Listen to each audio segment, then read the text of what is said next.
What's up gamers, Coach Brandon here. In today's lesson of League of Legends, we'll be going over how to have a bigger impact on team fights. Team fighting in League can get messy, and a lot of people are not really sure what to do other than hit buttons. But this guide will teach you to identify and focus on your goals in these team fights. By the end of this workout, you will be able to contribute to any team fight by identifying what your role on your team is and understanding what the enemy wants to do so that you can constantly have a leg up on your opponents. To warm up, you should always go into the practice tool and practice the mechanics of whatever champion it is that you want to play. Spend a good 5 to 10 minutes working on your combos on practice dummies to make sure that your hands are warm and your mind is ready. Practicing your combos and making sure that your hands are warm when you go into real games will help you perform better in team fights because you are building up muscle memory on your champion. League is a game where split-second decisions can change the course of a fight. Doing this warm-up before every play session will make sure that you are spending less time thinking about what you are doing in a game and executing your champion mechanics properly without hesitating or having any second thoughts.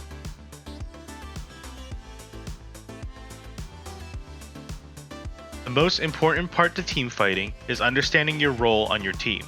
If you're playing a tank, you should be in the front line making space for your damage carries. If you're an assassin, you should be looking for a flank to execute an enemy carry as soon as possible. The best way to understand and practice this is to go into a normal game and think about what role you want to practice. Select your champ of choice, and when laning phase ends and both teams start grouping up and fighting, make sure that you are thinking to yourself what your role is and execute on that role.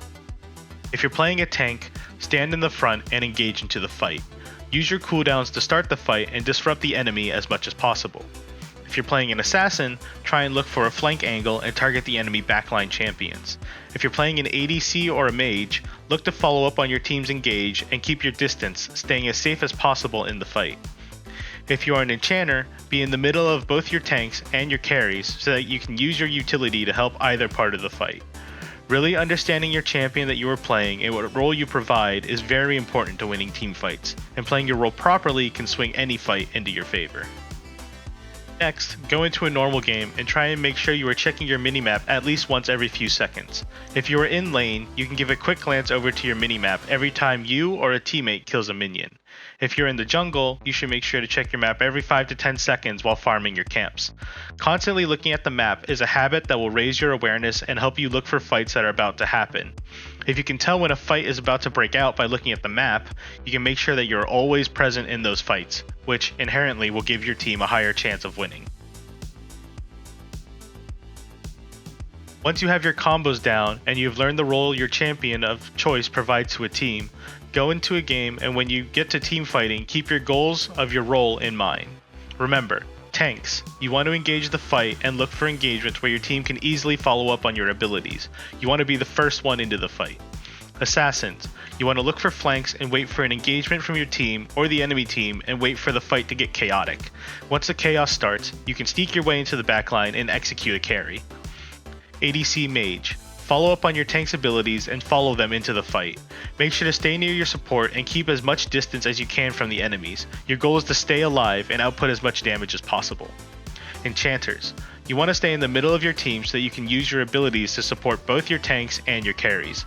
A lot of the time, Enchanter supports have some of the best ultimates in the game. Make sure you are saving yours for the right moment, either to save a carry from death or hitting 2 to 3 enemy champions with a CC lockdown.